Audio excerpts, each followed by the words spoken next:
வேலையில் கை வச்சாதான். சாயங்கால வேலையில் நான் போகிறேன், மத்தியான வேலையில் போகிறேன். என் மனைவி எதிர்பார்க்கல, கூட்டம் நிறைய இருக்குது. நான் போய் தள்ள கை வச்சேன். நாளை இந்நேரம் உற்சாகமா கையை தட்டுங்க. அதே நேரத்தில் கிளவி செத்தா அலையிலேயே உற்சாகமா கையை தட்டுங்க. இப்போ ஊழியக்காரனு கொடுக்கறதுனால என்ன பெனிஃபிட் இருக்கா இல்லையா? இருக்குது. வேதமே சொல்லுது, ஒரு கப்பு தண்ணி குடித்தா அதை கேட்ட பலனை நீ காண்பா என்று.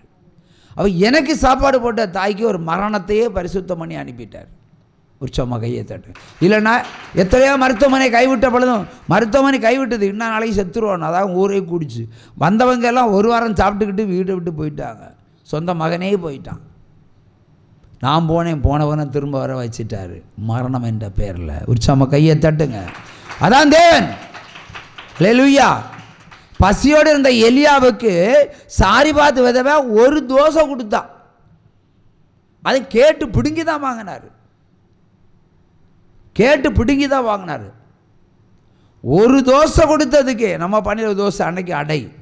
ஒரு அடை சாப்பாடுக்கு 7 வருஷம் காற்றையும் காணவில்லை, மழையும் காணவில்லை.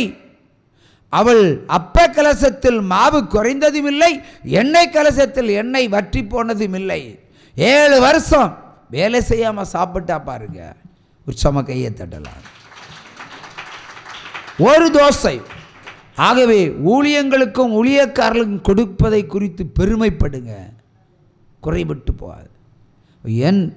நான் பசியோடு இருந்த காலத்தில் சாப்பாடு போட்ட தாய்க்கு, இழுத்து கிடந்த தாய்க்கு ஒரு மரணத்தை டிக்ளேர் பண்ணி டைம் ஃபிக்ஸ் பண்ணி அனுப்பிட்டார். அதே நேரத்தில் மரித்தும் போனார்கள். அல்லேலூயா. உற்சவமாக கையை தட்டுங்க. அல்லேலூயா. அதான் தேவன் எல்லாவற்றையும் பார்க்கிறார். நீங்கள் கர்த்தருக்கு கொடுத்தா கர்த்தர் எண்ணி பார்க்கிறார். நீங்கள் ஊழியக்காரன் கொடுத்தா அதை நினச்சி பார்க்குறாரு. அதற்கேற்ற பலன் உங்கள் வீடுகளிலே சுகமாக கட்டாயம் வந்து சேரும். ஒன்றும் குறைபட்டு போக விடமாட்டார். கர்த்தர் உங்களுக்கு கடனாளி அல்ல, இல்லையா? அதானே வேதம் ஒரு பாட்டில் சொல்லுவாங்க, நான் உங்களுக்கு கடனாளி அல்லன்னு. அப்போ நம்ம நிறைய கர்த்தருக்கு கொடுத்துருக்குறோம். இப்போ கர்த்தர் கடனாளி உங்களுக்கு. அவர் சும்மா இருப்பாரா? அதற்கேற்ற ஆசீர்வாதங்களை உங்களுக்கு நிச்சயமாக கட்டளையிட்டு நிறைவேற்றுவார். அல்லேலூயா. அல்லேலூயா. பொல்லாத ஆவிகளை இயேசுவின் நாமத்தில் இப்பொழுது எரிக்கிறேன். கையை தட்டலாம். அல்லேலூயா.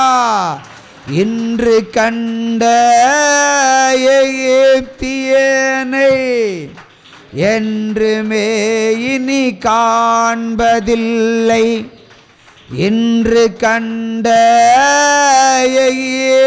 எகிப்தியனை என்றுமே இனி காண்பதில்லை.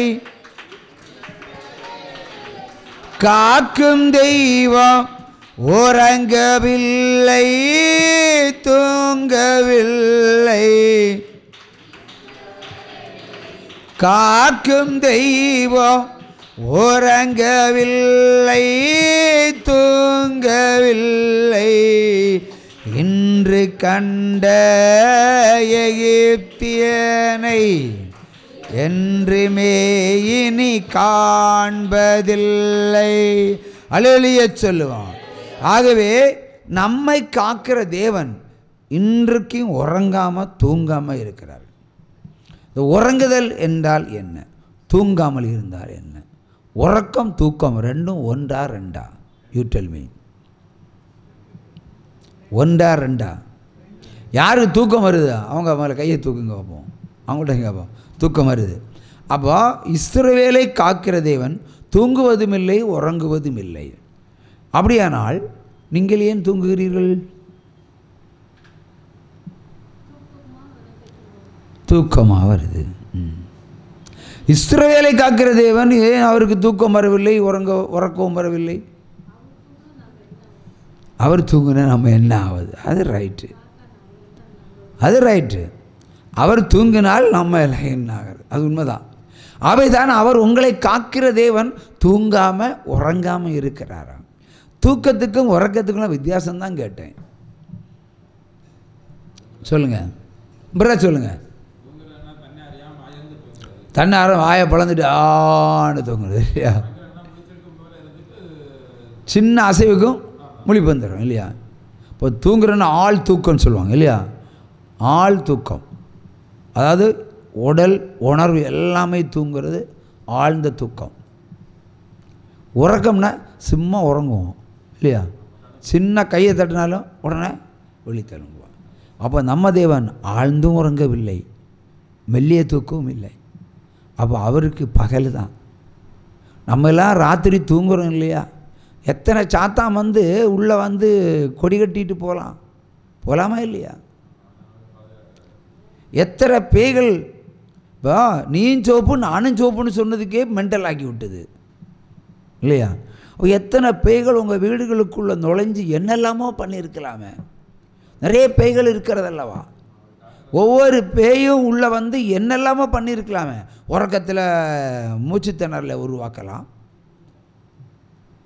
உறக்கத்தில் குஷ்டரோகத்தை தந்துட்டு போகலாம், மூலவியை தந்துட்டு போகலாம், ஜுரத்தை தந்து கொண்டுட்டு இருக்கலாம், இருதயத்தை ஸ்டாப் பண்ணலாம், நுரையீரலை ஸ்டாப் பண்ணலாம், மூளையில் பிளட்டை கிளாட் பண்ணலாம். எல்லாமே செய்வானா பிசாசு? செய்வானா செய்ய மாட்டானா? செய்வான். அப்போ எத்தனை கோடி பேய்கள் மத்தியில் நம்ம உலாவிக்கிட்டு இருக்கிறோம். எல்லா விதமான பேய்கள் மத்தியில் நம்ம நடந்துட்டு இருக்கிறோம். காக்கிறது யாரு? நம்ம இயேசப்பா. ஹல்லேலூயா. அப்போ நம்ம நல்லா உறங்கிறதுக்கு அவர் உறங்காமல் இருக்கிறாரு, நம்ம நல்லா தூங்குறதுக்கு அவர் தூங்காமல் இருக்கிறார். இப்போ நீங்கள் நல்லா தூங்குறதுக்கு பக்கத்திலேயே உட்கார்ந்துருக்கிறான்னு அர்த்தம். எந்த சாத்தானும் என் பிள்ளையை தொடக்கூடாது, எந்த தீய சக்திகளும் இந்த குடும்பத்தில் வரக்கூடாதுன்னு சொல்லிட்டு வாசல்லையே நின்று இந்த உலகத்தையே காக்கிறாருன்னு சொன்னால் எந்த தெய்வம் இவருக்கு ஈடாக முடியும்? அல்லேலூயா. எப்பேற்பட்ட தெய்வம்! அல்லேலூயா. அப்படிப்பட்ட தேவனை ஆராதிக்கிற நாள் நமக்கு இல்லையா? இப்போ எந்த அளவுக்கு நம்ம அவரை அன்பு செலுத்த வேண்டும், இப்போ எந்த அளவுக்கு அன்பு செலுத்துகிறோமோ அந்த அளவுக்கு அன்பு செலுத்துவோம்.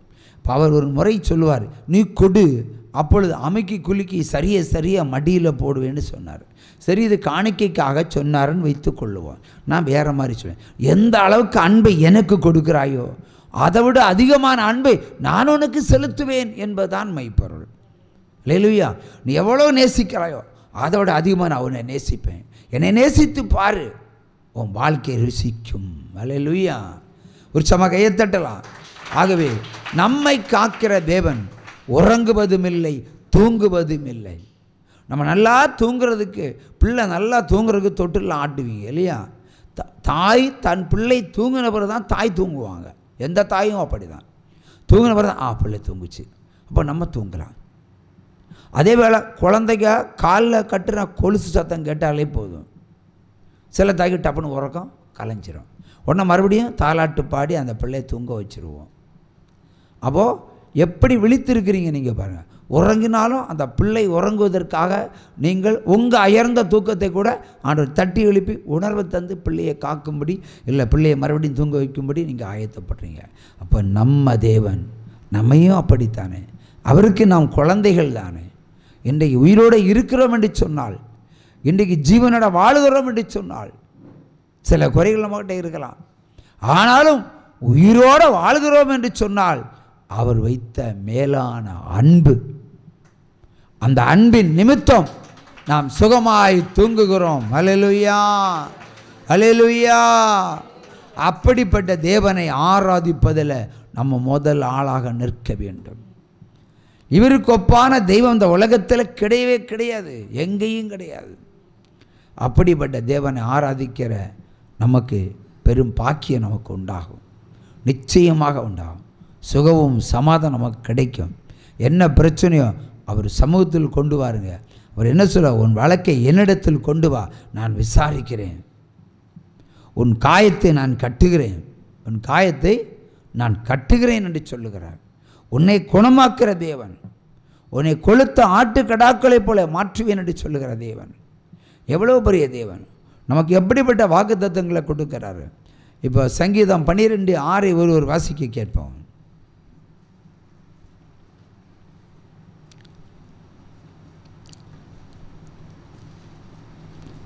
சங்கீதம் 12:6.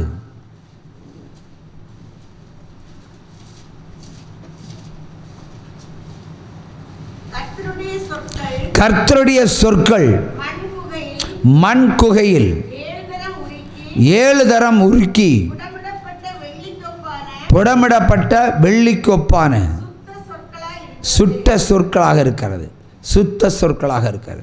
கர்த்தருடைய வார்த்தை 7 தரம் மண் குகையில் வெள்ளியையும் பொன்னையும் உருக்குவது போல உருக்கி புடமிடப்பட்ட சுத்த சொற்களாக இருக்கிறது.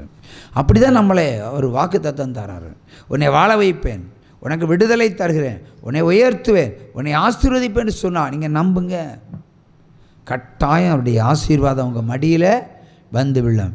இந்த தெய்வம் நம்ம தெய்வம், நல்ல தெய்வம்.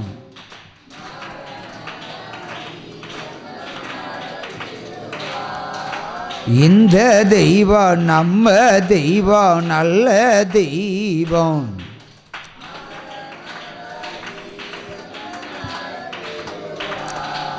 எத்தனையோ இடர் சூழ்ந்தாலோ அத்தனையோ தாங்க பலன் தருவார் அந்தி சந்தி.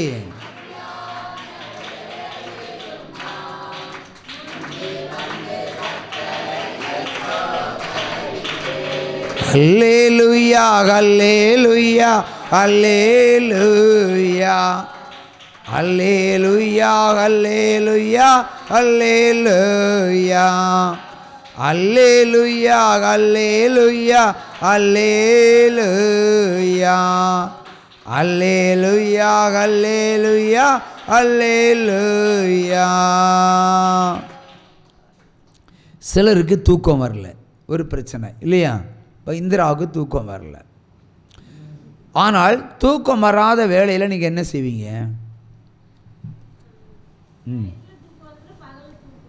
ஓ, இப்படியா தூங்கணும்னு தீர்மானிச்சாச்சு.